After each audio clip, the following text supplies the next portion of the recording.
Светът през книгите.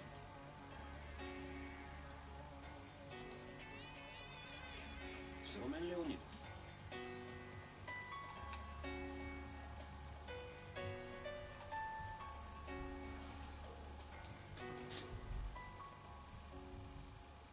Вече сигурно сте с чтръкнали уши, след това дълго пречена снимк. Надявам се, че все още сте на вълните на интелигентността. Мой гост, както някои чуха, които не са чули, е Златко Енев, писател, българин, живееш 20 години в Германия. Най-новата му книга се казва "Реквием за никого" и е страхотен, жесток, безцеремонен разрез на българската действителност. Действителност казвам, защото тя е формално, сюжета е от преди 20 на 30 години, 80-те години, но ако се вгледате в героите, за тази цел трябва да я прочетете, все пак ще видите, че отношенията между тях не са комунистически само, просто са български отношения.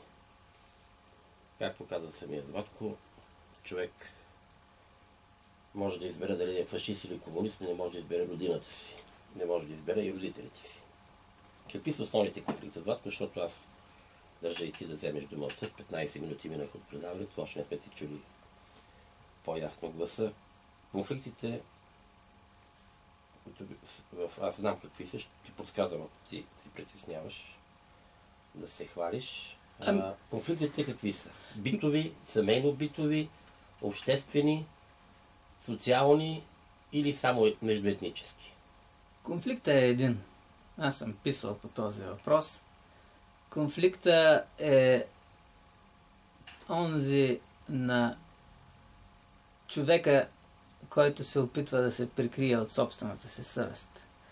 Това е единствения. Конфликтът е на обърканата човешка душа. Конфликтът е на малкия човек вътре във всеки от нас, който инстинктивно се опитва да си запази чиста риза, отричайки каквато и да било вина и участие в неща, които вече повече или по-малко са осъдени от историята. Става дума за безобразието по време на така наречения възродителен процес. Да. Това е една от темите в романа. Тя е доста определяща, но аз категорично отказвам да приема определение на романа като роман за възродителния процес. Той е значително по-обширен от тази тема.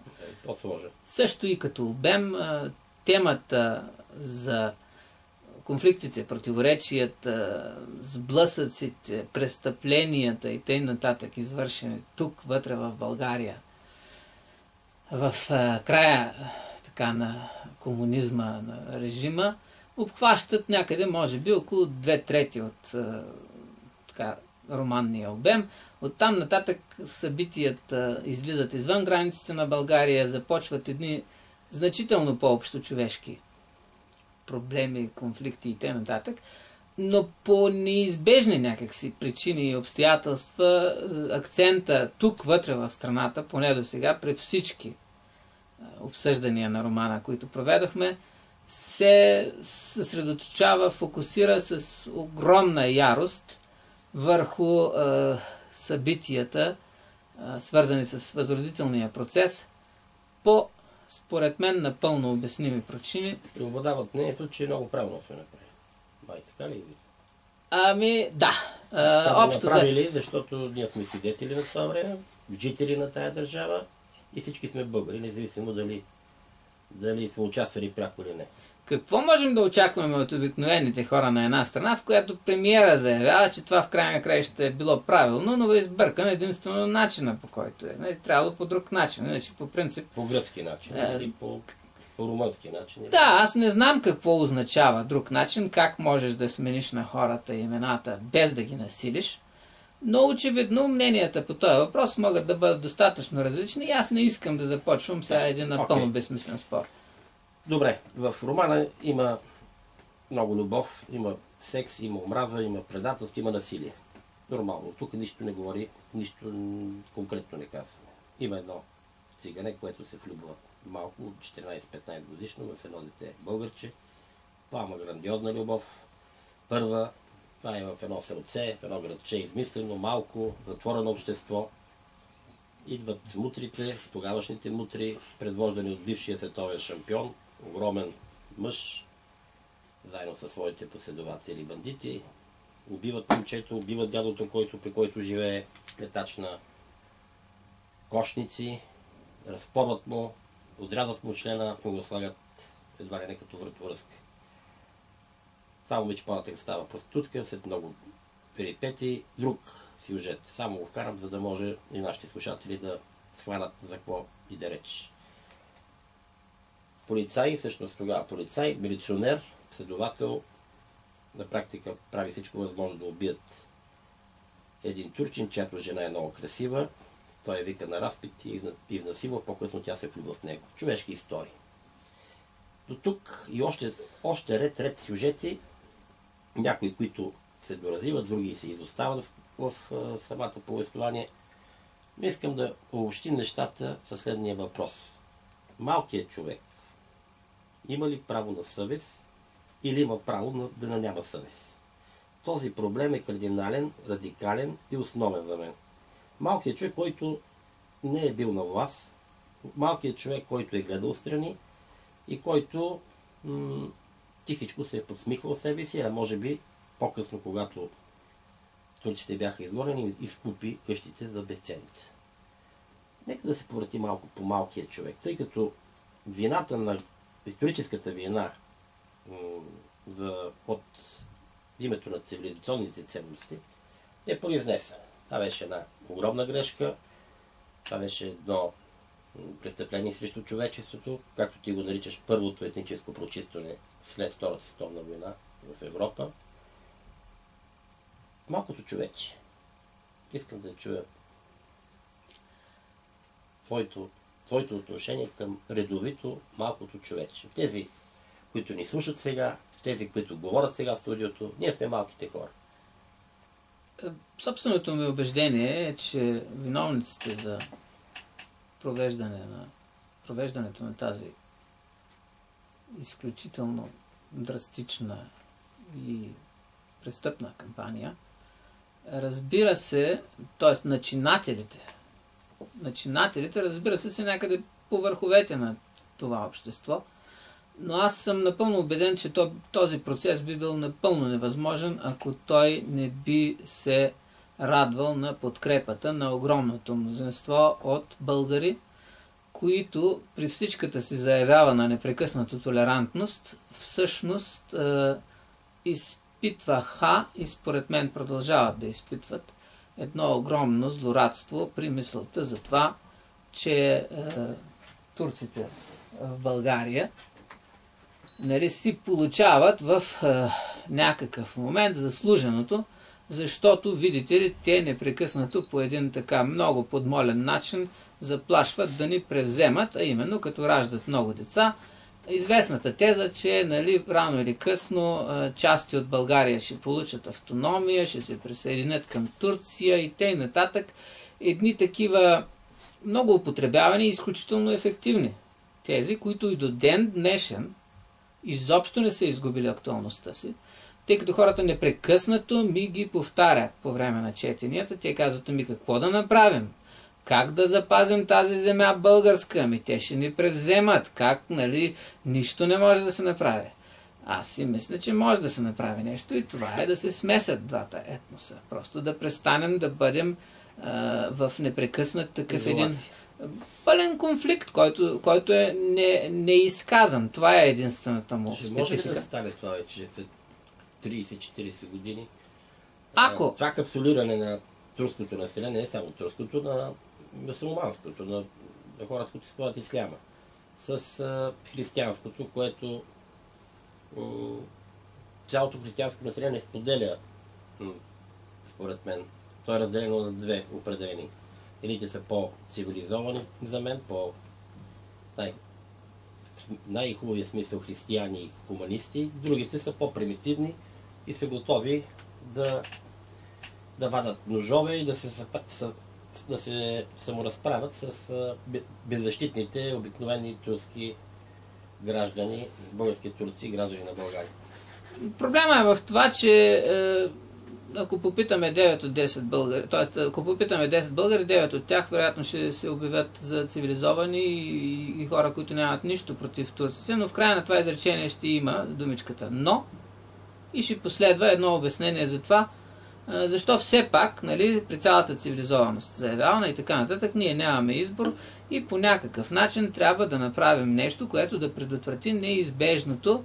Нали, всъщност турците не са тези, които се намират в фокуса на обществения страх, на общественото презрение. Това са ромите, циганите. Нали, те са фактически тази неясна заплаха, пред която всички треперят. Непрекъснато се говори за циганизацията на България и прочие, и прочие. Проблема е в това, че всички тези неща са едни изключително ефективни средства за манипулация. Това са много прости, много ясно разбираеми тези. За тях се крие една абсолютно проста логика, която всеки е в състояние да разбере. Въпросът е в това, че тя води до задънена улица. Значи, единственият резултат от продължаването на този тип конфронтация, едните казват, българите ни тормозят от как, нали, тази страна се е отделила от Османската империя. Ти каза в един разговор, че колко пъти са преименовани всъщност? Ами на всеки 20 години, това е исторически факт, има една вълна на икономическо, политическо и социално насилие на турците, която ги принуждава и помаците. Първото е 900 12-13 година големите кланета в Родопите, когато на практика се осъществява нещо като отмъщение за баташките.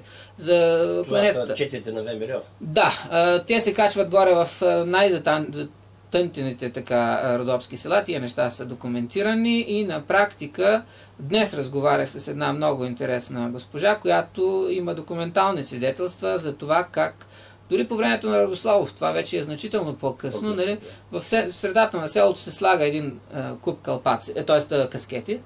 Хората трябва да си махнат фесовете и да ги заменят с каскети, след което влизат в там общината и се провежда един ритуал, нали, на тяхното българизиране. Човекът, който описва тия неща, го е нарекал с интересната дума оттурчване, което за мен е една такава много измислена дума, защото оттурчването звучи като противопоставяне, някакси логичен резултат от по-турчването. Един вид, нали, ние връщаме нещата към нормалното им състояние, нещо с което аз изобщо не мога да се съглася. Нещо като разколачване и отковачване. Точно така. Тия процеси са провеждани на минимум 5 вълни, значи има една 12-13, една втора 32-33, трета вълна е 52-53, после 72 година, вече това си го спомняме, на поредното преименуване на помаците. И върха на всичко е, разбира се, това, което аз наричам окончателно решение, по модела на окончателното решение на господин Адолф Хитлер, когато, нали, ние тотално подложихме всичко под ножа. Значи, тук вече няма лабаво. Ставате българи, ако не ви харесва, марш в Турция или бой, тормоз и всякакви методи за унижение и потискане, докато кротнете. А държавата ли общо взето в момента официално държавници, освен една политическа партия, не вземат този курс или поне правят разграничение, като говорят. Антитурското говорене се дели на две. Едното е антидепесарско, другото почти го няма. При някои, както казах, ултранационалисти, там почти нищо не се. Там ислямизма, исляма е обявен за враг номер 1 и под тази секира влиза всичко, което е различно от нашите християнски ценности и практики. Нещата са изключително сложни. Факт е, че конкретната политическа ситуация в страната, имам предвид корумпирането на Съюза за Движението за права и свободи, мафиотизацията на тази организация в никакъв случай не може да бъде отречена. Това е факт. Друг е въпросът дали тя е по-корумпирана от останалите политически формации в тази страна или нещо, по което би могло. Но поради факта... Нашите родни мисля, че са по-корумпирани, защото... Това е въпрос на много и много сложни факти. Аз не съм компетентен за да преценя. Но да, действително. Ние сме повече. Няма как те да ни надминат по корупция, просто защото са 1/7 от населението или не знам. Нали, като съвкупен продукт, ние вероятно извършваме основното тяло от корупция в тази страна. Но Това е нещо, което действително в огромна степен насъсква хората. Не само срещу тази политическа формация, и срещу турците изобщо, като се твърди, нали, че те са по-ориенталски от нас. Сред тях корупцията е далеч по-разпространена. Те, виждате ли, са много по-склонни към мръсоти и кражби и т.н. Нещо, с което абсолютно не мога да се съглася, тъй като аз съм израсъл в къща, построена от турци, и аз знам, в нашия край хората казваха: ако искаш да ти се свърши добре работа, търси турски майстори. Българите ще те излъжат. Турците са абсолютно съвестни хора. Това бяха нещата. Дали това има някаква тежест пред хората, аз изпитвам дълбоко уважение към почтеността на така наречения среден турчин. Тия хора, доколкото ги познавам, аз съм израсла в тяхната среда, майка ми говори абсолютно свободно турски език, тъй като е израсла в такова село, където са били много смесени, в Добруджанско село. Изпитвам огромно уважение към почтеността на турците. ДПС е нещо, което според мен не е представително за моралността, за нравствеността на това малцинство. Но това е въпрос на вкус. Дали хората ще се съгласят на разбиране, не на вкус, дали хората ще се съгласят с него или не, не зная. Това си е тяхна работа. Ние не дължаваме никой да се съгласява с своята теза, своето мислене, своите убеждения. Ще чуем едно парче след малко, не знам дали пак ще е стинг, дано да не е толкова дълго, защото предпочитаме да говорим за това как твоя баща, като ти, Бог да го прости, неговата реакция, да поговорим за това какво е станало с едно дете в училището за древни езици и култура, да актуализираме и да усъвърним до край този конфликт и после ще се върнем отново с някакво текста от твоята книга.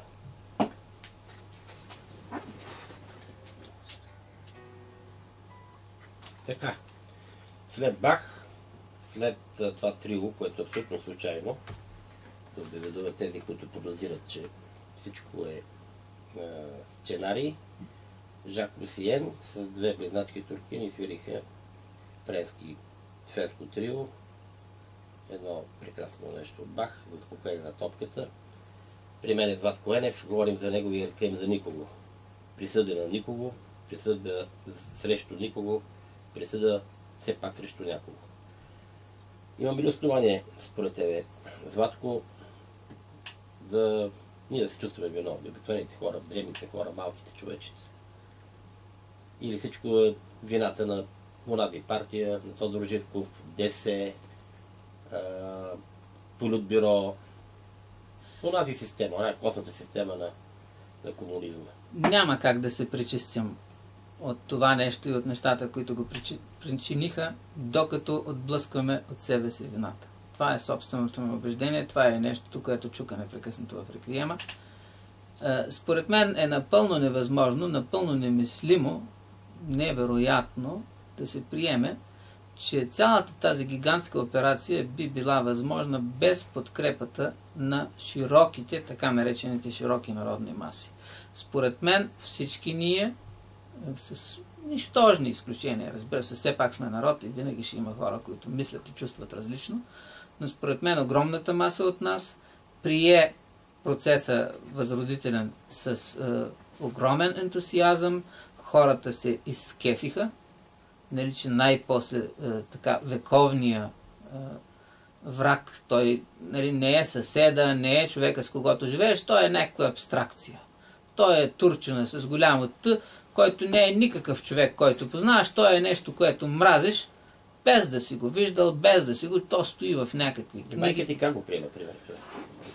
Нещата са драстични. Значи 80... Тя е израсла между тези хора. Майка ми някак си не е останала спофена. Болезненият спомен при мен е по-скоро баща ми, който е най-милият и сърдечен и топъл човек и разумен всъщност, когато познавам. И който ме ужаси буквално, когато 84-та, аз бях студент по това време и се прибирах, да речем, 2-3 пъти годишно и се прибирам, нали, вкъщи, започваме един разговор, тъй като това, разбира се, е основната тема. И изведнъж този човек ми казва, нали, слънцето на моя живот, аз така, ми казва, правилно, какво да направим? В противен случай ще не погълнат. И аз му казвам, ти чуваш ли се какво говориш? Но той настоява, разбира се, аз замлъкнах, не мога сега да получавам баща си. Но за мен това беше шок, който продължава и до днес. Щом като един толкова разумен, толкова мек и добър човек е в състояние да промени цялата си житейска човешка му нагласа в течение на 1-2 месеца.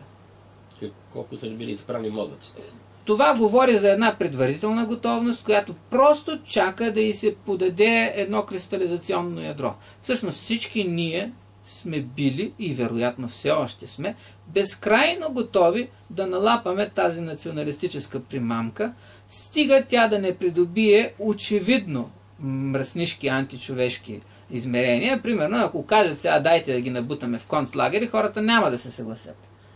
Това е прекалено.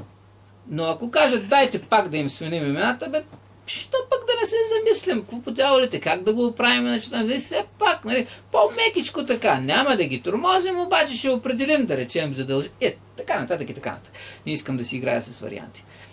Според мен има абсолютно точно и ясно основание тук да се говори за вина на всеки от нас. Дали хората ще приемат тази позиция или не? Мисля, че не сме склонни много да приемем собствената си вина, така си мисля. Аз се сблъсквам с яростно отрицание всеки път, когато изтъкна тази теза. И тук бих искал да прочета един текст, който не е от книгата, който ми се получи днес и който е до някъде така, една есенция на всичко, което мисля по въпроса. Той се казва за сеячите на страх и едно много кратко езеистично текстче, което сега ще прочета. Бих помолил слушателите да ме извинят, ако по някое време гласът ми се пресече. Не успявам да контролирам емоцията и понякога гърлото ми се свива. Моля, извинете ме. Не вярвам в българската толерантност. Не мога, колкото и да се опитвам. Слушам хвалбите, в които за хиляден път ми се разказва приказката за това, как неотдавнашните ни предшественици спасили евреите. Оглеждам се наоколо, търся някаква прилика, търся нещо, което да струши злия зъб на съмнението ми. И не мога, и не мога. Накъдето и да погледна, в каквото и да се вторача, където и да потърся упование за надеждата си, посрещаме все едно и също. Зли, ниско приведени рога, търсещи в какво да се впият, какво да повдигнат във въздуха, та след това да го пухнат о земи, на прах и пепел да стане, коренчето му да се затрие. Кажете ми, как да повярвам в толерантността на един народ, който в течение на само 40 години първо спасява едно малцинство, а след това пред очите на всички, злобно и без каквото и да е видимо чувство за срам и свян, ограбва, унижава и се опитва да унищожи едно друго 20 пъти по-голямо. Съжалявам, но ако за това нещо има някаква дума, то тя е по-скоро шизофрения, а не толерантност. Пълно раздвоение на личността, на идентичността. Някакъв непонятен, необясним, космически изблик на състрадание, милост и човечност в един нищожно мимолетен миг от историята ни и дива унищожителна злоба, злост, ненавист, жажда за исторически реванш през цялото останало време, включително и сега. Именно в момента, в който пише тия горчиво хапещи, разкъсващи самия мен много повече от всички други мои сънародници думи. Вековната злоба на роба. Вековната злоба на роба.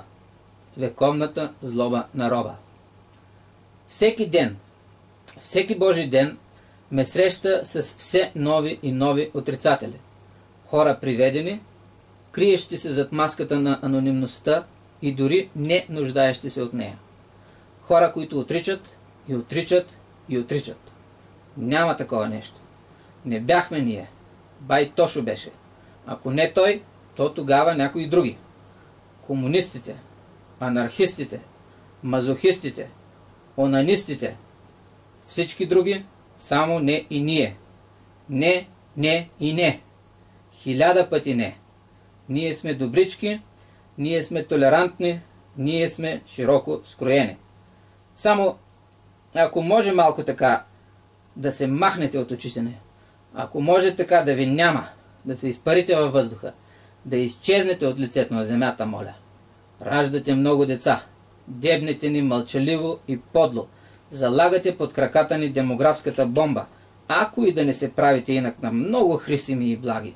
Вие всички, другите, не нашите, различните. Защо сме такива? Защо сме такива, по дяволите? Може ли някой да ми го обясни? Може ли някой да ми подскаже, коя е тази скрита страна, потайна струнка, магическо скрито кътче на душата българска, към което да се обърна, пред което да застана на колене, което да умолявам? Хора, не дейте! Хора, упомнете се! Хора, не пийте страха си като слаба ракия! Единствените, които печелят нещо от това, са сеячите на страх. Хитри, хищни, с ястребови инстинкти копелета, които надушват кръвчица и плячка точно там, където започват оскъдните руини на нашето национално и човешко достоинство. Сеячите на страх.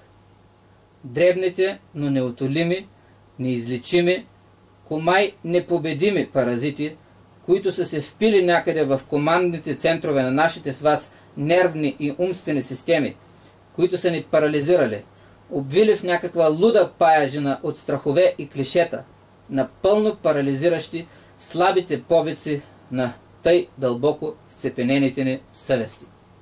Ездачите на мътно озъртащия се, омаян, обаян, урочасан гигант, наречен народ.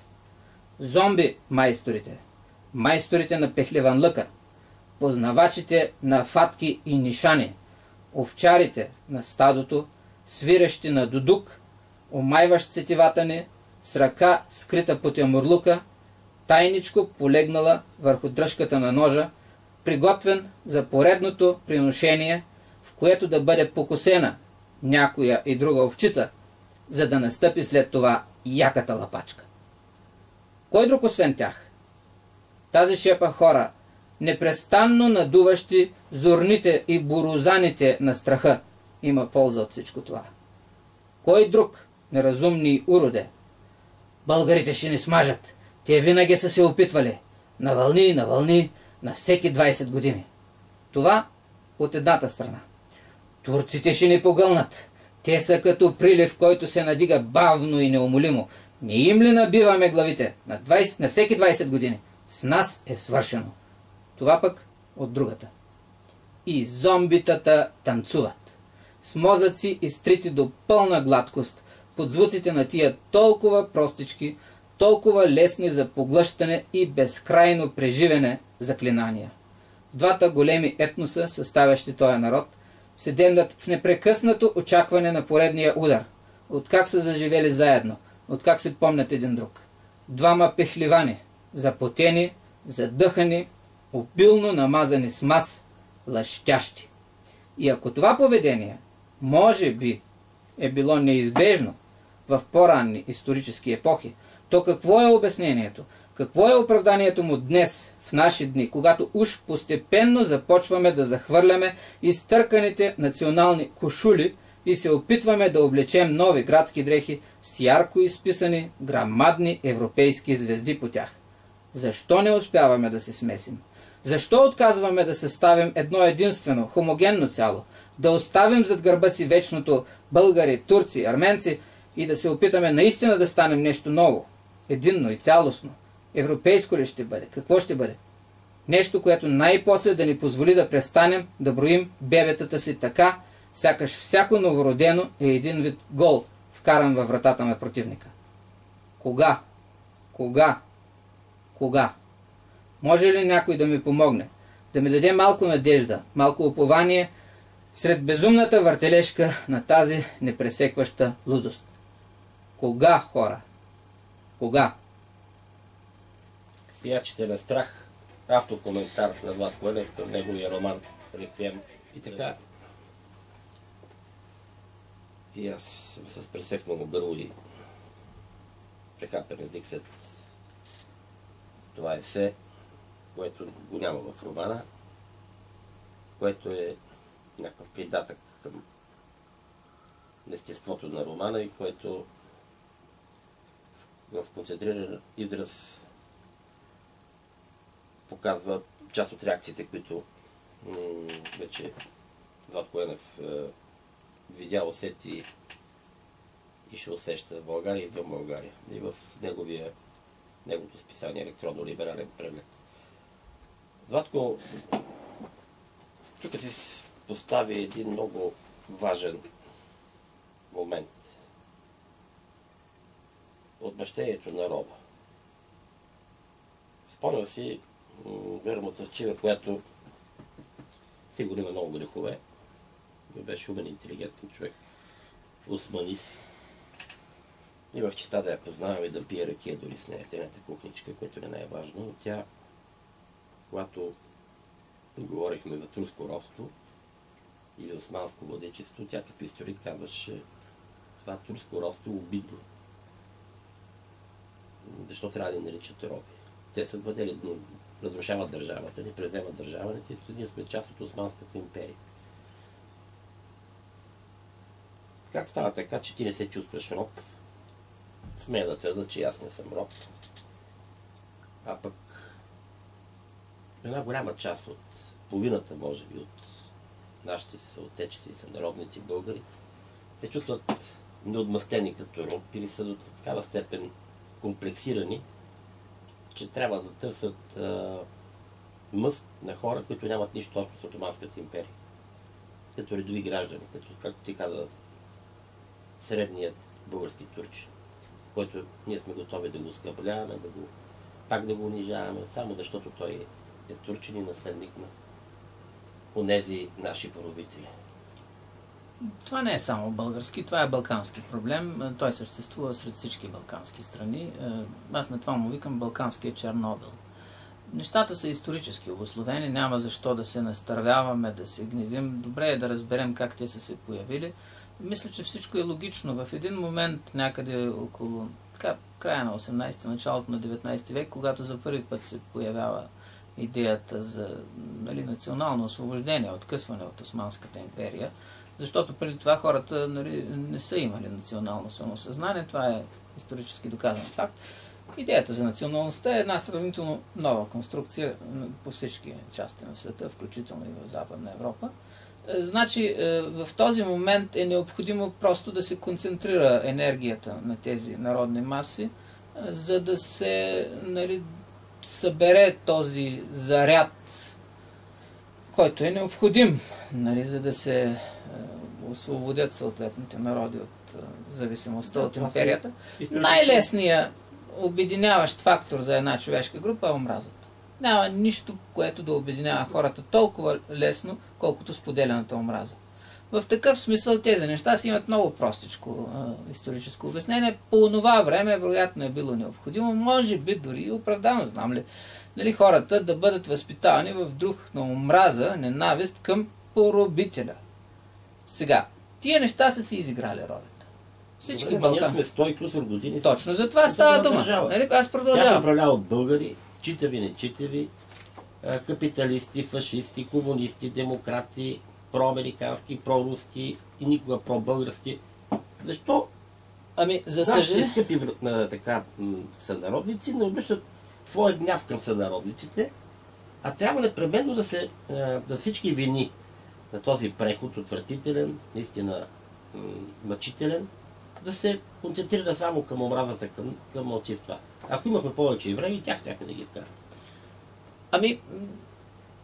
Просто метафората, сравнението с Чернобил, то не е случайно. Това е нещо като къкрещо отдолу огнище ядрено, което за съжаление никога не е преставало да функционира. Значи в момента, в който тази идея си изпълнява ролята, имаме там някакви процеси на национални освобождения, тя за съжаление не бива преработена, не бива трансформирана в нещо друго позитивно. Омразата все още в продължение на всички тези 130 години, които ни делят от освобождението от турско робство, продължава да изпълнява функцията на най-лесния обединяващ общ фактор, който позволява на политиците все пак по някакъв начин да управляват това общество.